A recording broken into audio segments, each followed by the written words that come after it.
"Good luck, old man." "Good luck," the old man said.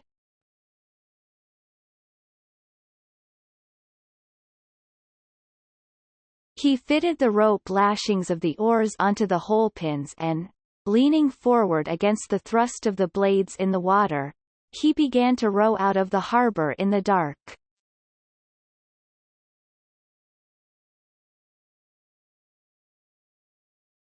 There were other boats from the other beaches going out to sea, and the old man heard the dip and push of their oars. Even though he could not see them now, the moon was below the hills.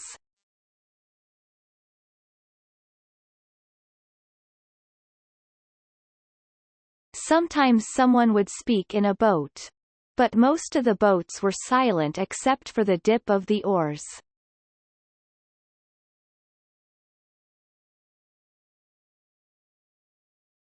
They spread apart after they were out of the mouth of the harbor, and each one headed for the part of the ocean where he hoped to find fish.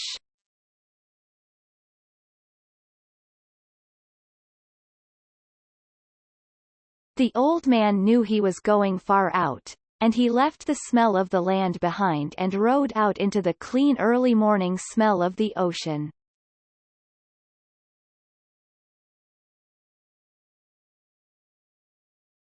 He saw the phosphorescence of the Gulf weed in the water, as he rowed over the part of the ocean that the fishermen called the Great Well, because there was a sudden deep of 700 fathoms, where all sorts of fish congregated, because of the swirl the current made against the steep walls of the floor of the ocean.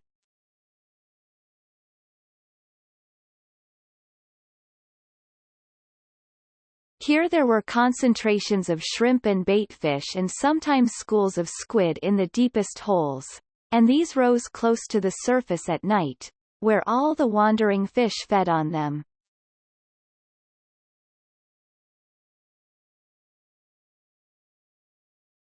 In the dark the old man could feel the morning coming, and as he rowed he heard the trembling sound, as flying fish left the water, and the hissing that their stiff-set wings made, as they soared away in the darkness.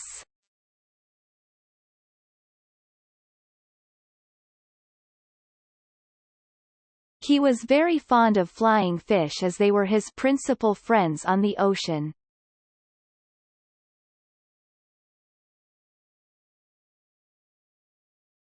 He was sorry for the birds, especially the small delicate dark terns that were always flying and looking and almost never finding, and he thought, the birds have a harder life than we do except for the robber birds and the heavy strong ones.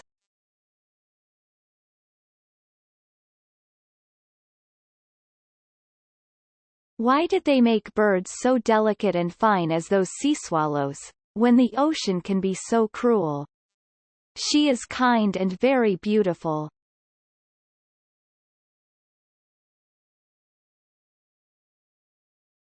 But she can be so cruel, and it comes so suddenly, and such birds that fly, dipping and hunting, with their small sad voices, are made too delicately for the sea.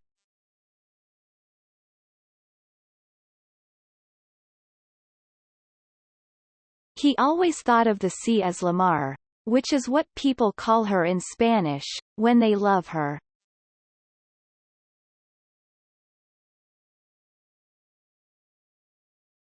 Sometimes those who love her say bad things of her, but they are always said as though she were a woman.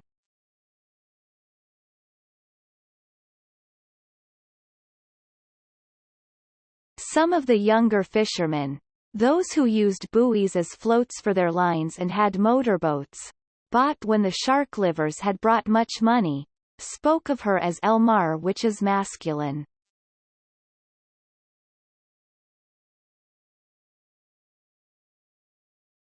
They spoke of her as a contestant or a place or even an enemy.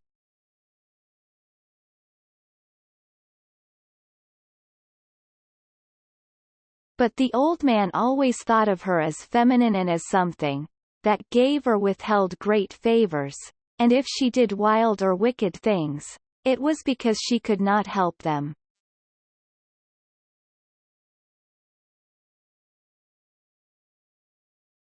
The moon affects her as it does a woman, he thought.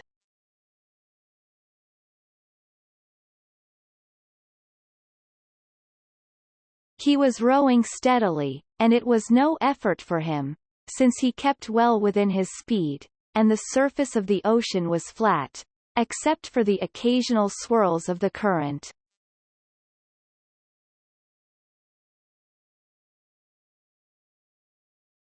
He was letting the current do a third of the work, and as it started to be light, he saw he was already further out than he had hoped to be at this hour.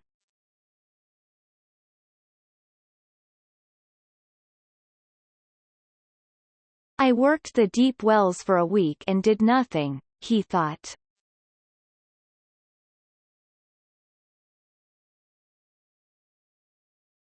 Today I'll work out where the schools of Benito and Albacore are, and maybe there will be a big one with them.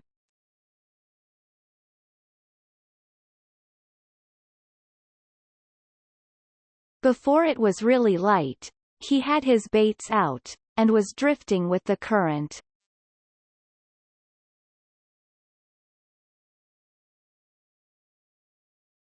One bait was down 40 fathoms.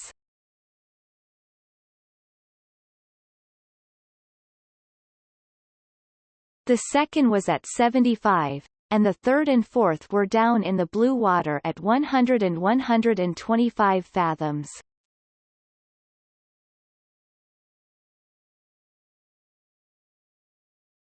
Each bait hung head down with the shank of the hook inside the bait fish, tied and sewed solid, and all the projecting part of the hook, the curve and the point, was covered with fresh sardines.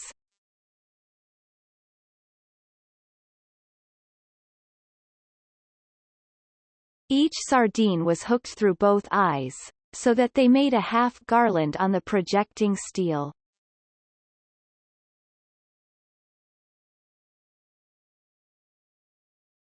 There was no part of the hook that a great fish could feel, which was not sweet-smelling and good-tasting.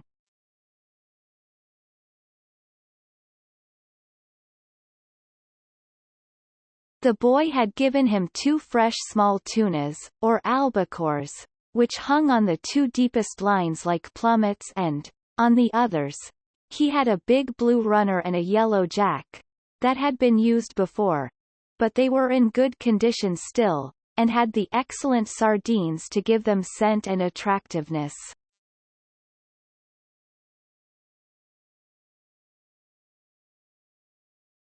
Each line, as thick around as a big pencil, was looped onto a green sapped stick, so that any pull or touch on the bait would make the stick dip, and each line had 2 40-fathom coils which could be made fast to the other spare coils, so that, if it were necessary, a fish could take out over 300 fathoms of line.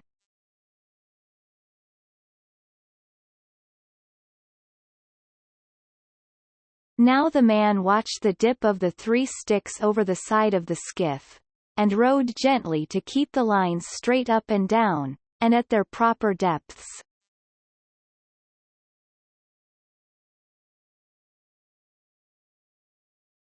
It was quite light and any moment now the sun would rise.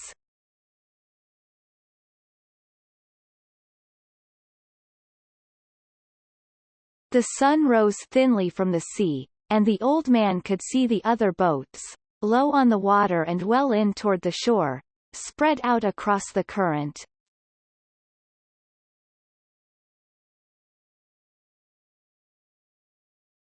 Then the sun was brighter, and the glare came on the water, and then, as it rose clear, the flat sea sent it back at his eyes, so that it hurt sharply, and he rowed without looking into it.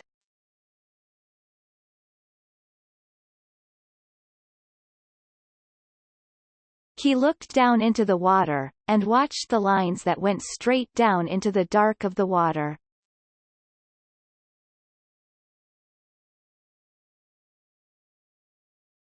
He kept them straighter than anyone did, so that at each level in the darkness of the stream, there would be a bait waiting exactly where he wished it to be for any fish that swam there.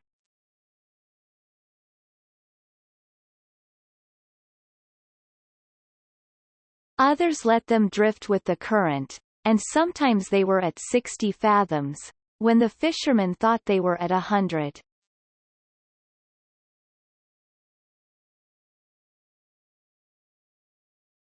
But, he thought, I keep them with precision.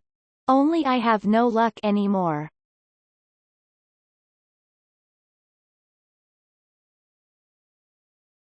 But who knows? Maybe today. Every day is a new day.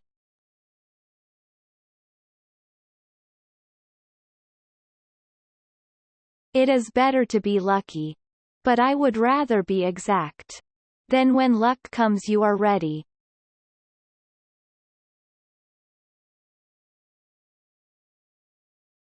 The sun was 2 hours higher now, and it did not hurt his eyes so much to look into the east.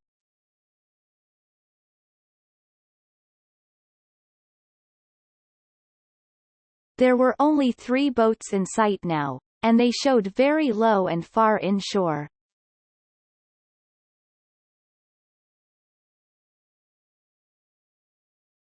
All my life the early sun has hurt my eyes, he thought. Yet they are still good.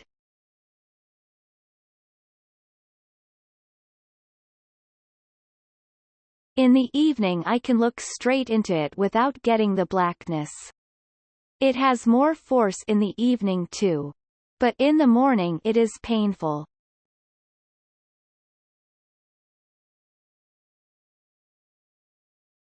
Just then he saw a man-of-war bird with his long black wings circling in the sky ahead of him.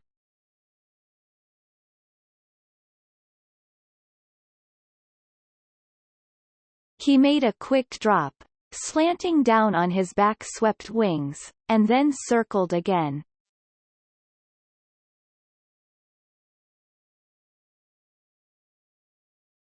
He's got something, the old man said aloud. He's not just looking.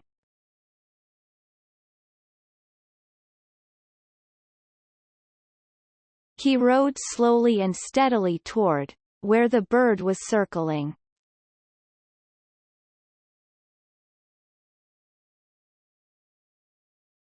He did not hurry and he kept his lines straight up and down.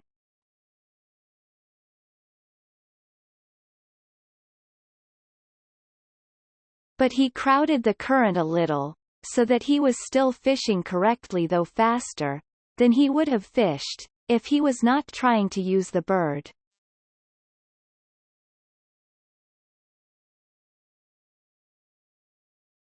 The bird went higher in the air and circled again, his wings motionless.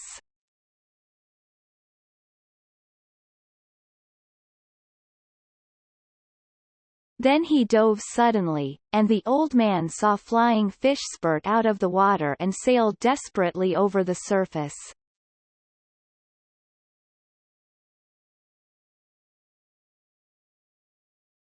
Dolphin, the old man said aloud. Big dolphin.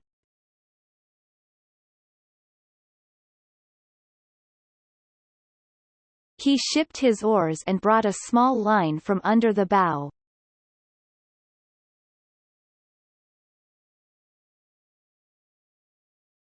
It had a wire leader and a medium-sized hook, and he baited it with one of the sardines.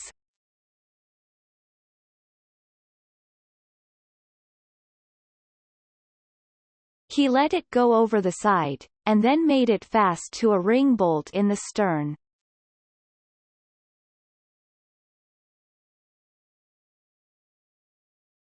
Then he baited another line, and left it coiled in the shade of the bow.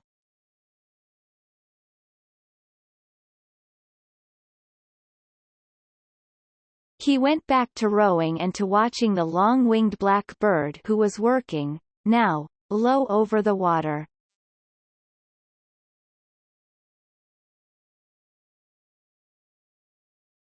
As he watched the bird dipped again slanting his wings for the dive, and then swinging them wildly and ineffectually as he followed the flying fish.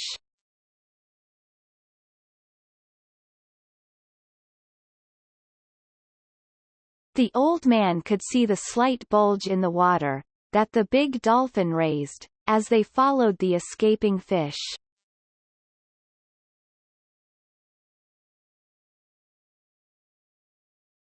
The dolphin were cutting through the water below the flight of the fish, and would be in the water, driving at speed, when the fish dropped.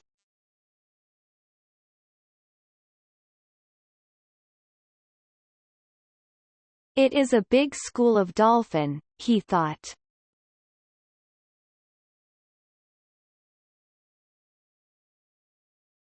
They are widespread and the flying fish have little chance.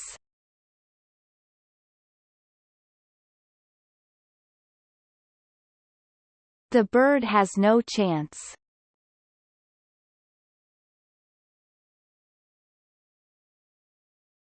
The flying fish are too big for him, and they go too fast.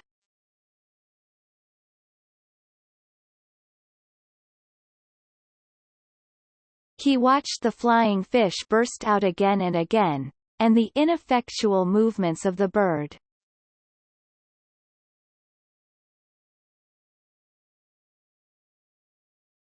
That school has gotten away from me, he thought.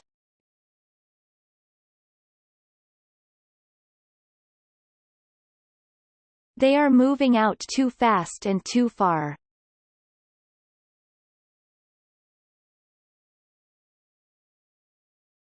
But perhaps I will pick up a stray and perhaps my big fish is around them.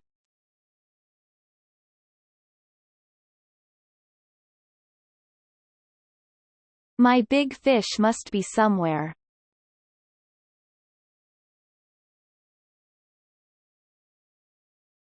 The clouds over the land now rose like mountains and the coast was only a long green line with the grey-blue hills behind it.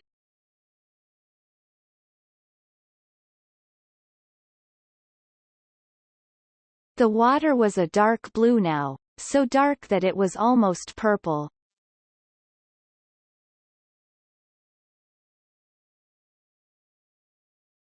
As he looked down into it, he saw the red sifting of the plankton in the dark water, and the strange light the sun made now.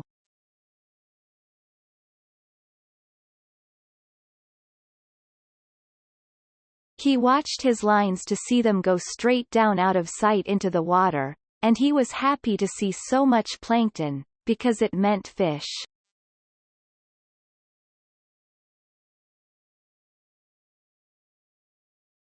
The strange light the sun made in the water, now that the sun was higher, meant good weather, and so did the shape of the clouds over the land.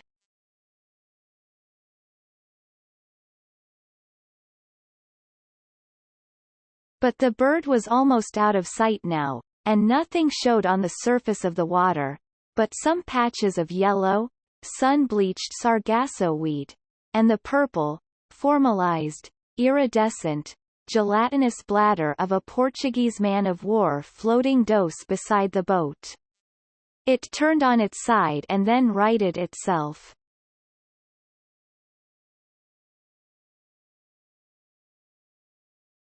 It floated cheerfully as a bubble with its long deadly purple filaments trailing a yard behind it in the water.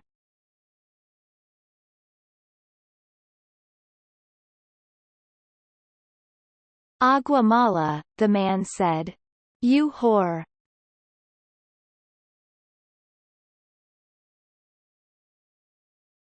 From where he swung lightly against his oars, he looked down into the water, and saw the tiny fish that were colored like the trailing filaments, and swam between them and under the small shade. The bubble made as it drifted.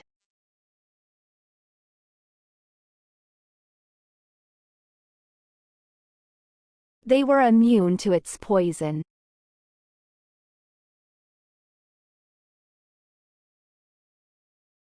But men were not, and when some of the filaments would catch on a line and rest there slimy and purple, while the old man was working a fish, he would have welts and sores on his arms and hands of the sort that poison ivy or poison oak can give.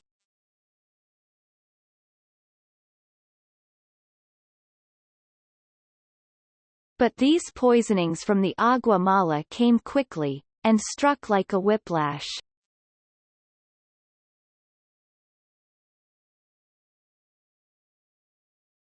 The iridescent bubbles were beautiful.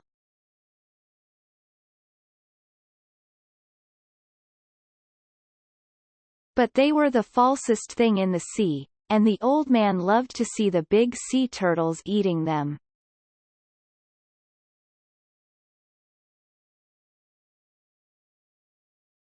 The turtles saw them, approached them from the front, then shut their eyes so they were completely carapaced, and ate them filaments and all.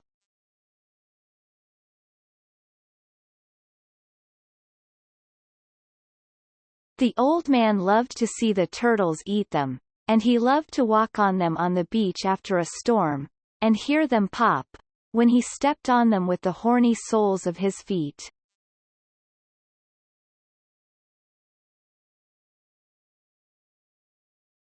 He loved green turtles and hawk bills with their elegance and speed and their great value, and he had a friendly contempt for the huge, stupid loggerheads, yellow in their armor plating, strange in their lovemaking, and happily eating the Portuguese men of war with their eyes shut.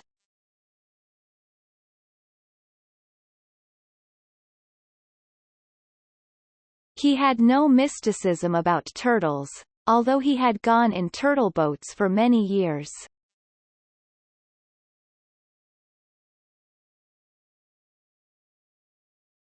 He was sorry for them all, even the great trunkbacks, that were as long as the skiff and weighed a ton.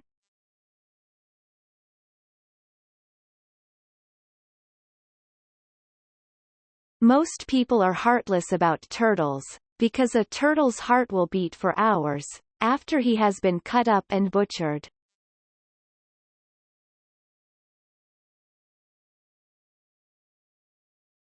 But the old man thought, I have such a heart too, and my feet and hands are like theirs.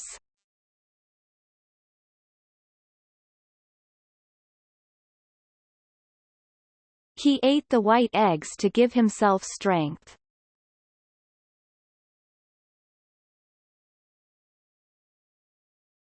He ate them all through May, to be strong in September and October for the truly big fish.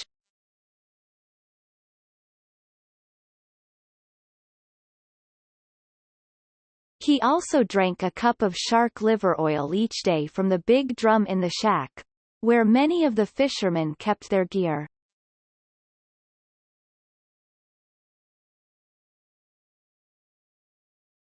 It was there for all fishermen who wanted it. Most fishermen hated the taste.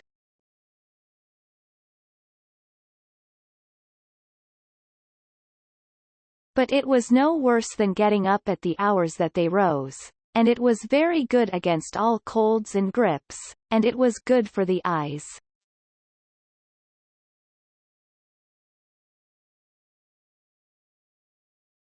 Now the old man looked up and saw that the bird was circling again.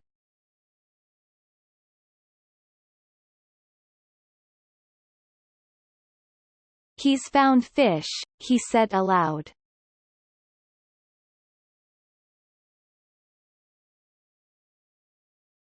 No flying fish broke the surface, and there was no scattering of bait fish.